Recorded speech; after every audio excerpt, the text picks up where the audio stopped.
everyone, welcome back to today's video. Hi everyone, welcome to today's video. Hi everyone, welcome to today's video. Oh god, hello everyone, you're welcome back. Thank you for always coming back. Yes, so this is going to be the concluding part of the transplant story. I've been cutting it into several videos so that it wouldn't be too long. Yes, so after I had received blood from my superheroes, as I call them, and thankfully it boosted my stem cells to start producing blood of its own. Everything was going well, everything was fine up until a particular night. I woke up shivering.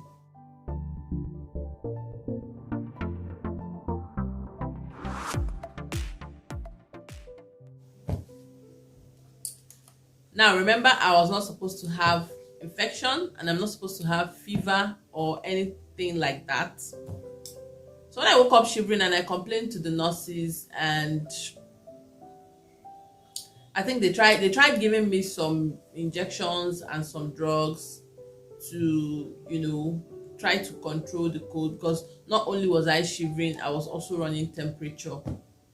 When the fever continued up until the next morning, they decided it was time to run some tests to be sure I hadn't gotten an infection.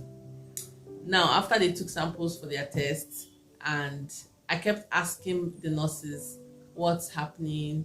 Why am I feeling the way I'm feeling? Now, the funny thing about the whole thing was that during the day, I'm always fine. But once it gets to like 6 p.m. till midnight, the whole cold and the fever starts all over again. And as the day went by, it was getting worse. It got to a point they had to start, the girl who was in the room with me, the person who assists with cleaning and all that, she had to start mopping up my body with ice cold water. Like they had ice block inside the water to mop up my body so that the temperature will have to go down. So every night we're doing the same routine, and yet this thing was not going away. So while we still waited for the test to come out, I didn't like the look I was seeing on the faces of the nurse. He was looking like, it seems like, what we've been preventing to happen has finally happened. So at that point, even I myself, it was like I was getting concerned. I had to call my husband, like, see, it's time to pray. It's time to pray, because I don't know what is going on. I can't, the nurses are not telling me anything, doctors are not saying anything, and this is the way I've been feeling for the past 3-4 days. So even myself, I could see that it's like something was going wrong somewhere, or probably I started having the fear that I probably had gotten an infection. So but I think by the time the results came out and I asked the nurse, and it was like, the results are clear, there was no infection. Then why am I feeling the way I'm feeling? And with all the drugs and injections they were giving me, nothing was happening. I wasn't feeling any better. Rather I was just getting worse by the day. So one particular night I was actually sleeping, and more or less like I heard a voice, and what I heard was, go and soak yourself in water. And I'm like, soak myself in water? They said I shouldn't take a bath. Why would I have to soak myself in water? I will get an infection if I do that. But I still heard that voice again, go and soak yourself in water. I had to obey. That midnight, I didn't even, before, when I want to like ease myself or I want to use the restroom, I have to call the nurses for them to remove the connection. There were things they attached to my body, so I had to call them to come and detach those things for me to use the restroom. But that particular night, I didn't even call anybody. I just struggled and I removed those things by myself. I snuck into the washroom and I just sat down there, turned on the shower, and the water was just pouring on me. I was in that state for like 10-15 minutes. When I finished, I got up I went back to my bed. And to the glory of God, that was the end of that fever. As in, I didn't feel the cold anymore. I didn't feel the fever anymore. I like it just vanished automatically. And I went back to my normal, usual, cheerful self. As in, so normally the transplant is supposed to stay in the isolation center for like I think 15 days.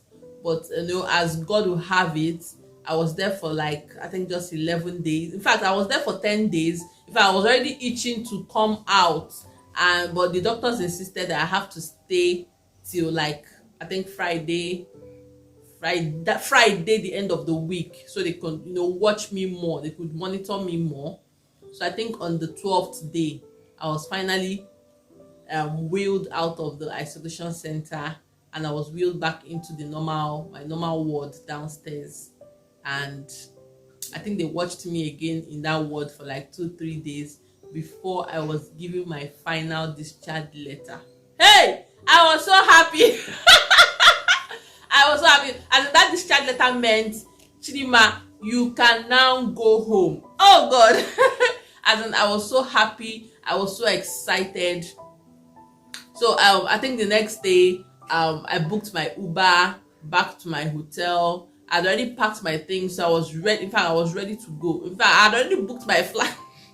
No, I had not booked my flight yet. No, I didn't book my flight because I still had my PIC line attached to my hand. So I hadn't booked my flight yet. So the thing was that I was asked to come back to the hospital to detach the PIC line, and after that I'll run some more tests and I'll be allowed to go. So yes. So I remember I was discharged on a Friday. I got home.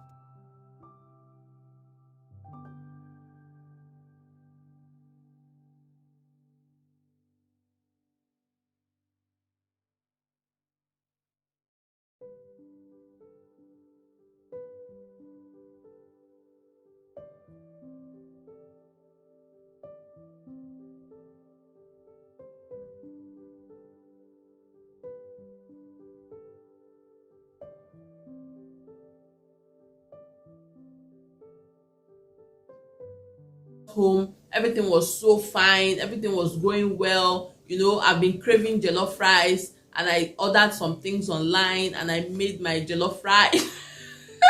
I made my jollof rice, and that night I started vomiting.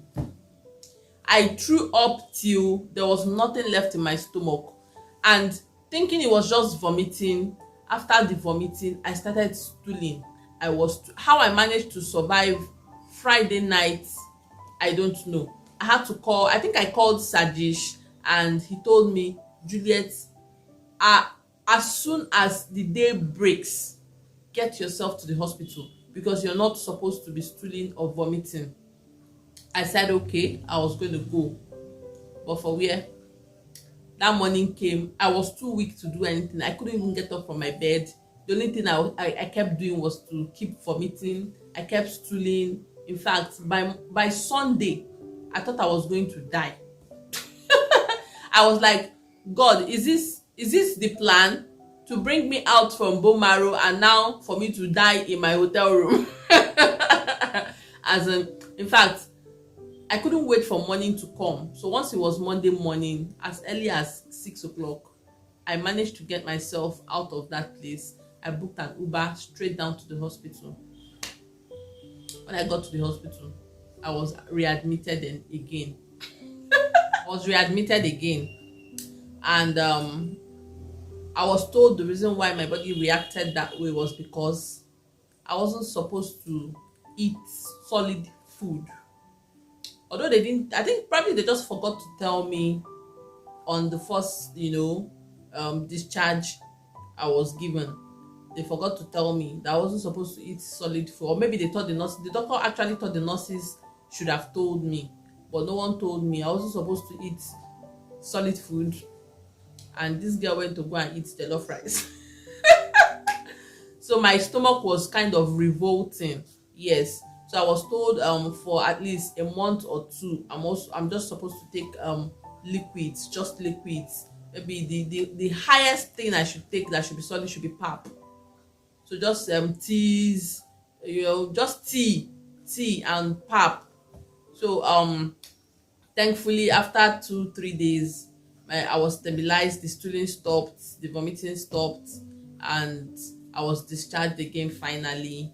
And I came back again after 2 days to remove the PICC line I had on my arm, and I was finally told I was free, and my test results came out good. So I was finally told I was free to return back to my country after 1 year. Yes, I was free to go back home after 1 year. And in fact, for you to know how in a hurry I was to go home, in fact I didn't mind. I had to book my flight immediately, even though I had to pay almost double, because the thing with flight is the farther away it is, the cheaper it is. But since I booked it like 3 days away, the money was outrageous, but I didn't mind. And thankfully I had support from some very kind individuals whom I would not mention on this video, and they supported me and added money to the flight ticket, and I was home in 2 days. But do you know that this my husband passed me at the airport and did not recognize me? Well, I wouldn't blame him. It was like the chemotherapy and everything had made me darker than I actually was. In fact, even you, if you had seen me, you wouldn't have recognized me. But thankfully, my husband, my mom, my dad, they were all waiting for me at the airport. I was so happy to be home. In fact, it was a thing of joy that after my 1 year sojourn in India, I came home hale and hearty, to the glory of God. Yes, so that's the end. We have come to the end of my transplant story. I hope you enjoyed it. Don't forget to give this video a thumbs up. Don't forget to drop your comments in the comment section, as I will be reading through. And if you're not subscribed to my channel yet, kindly click the red subscribe button to join my family of subscribers. Yes, I would really love you to subscribe to my channel. Yes, see you in my next video. Bye.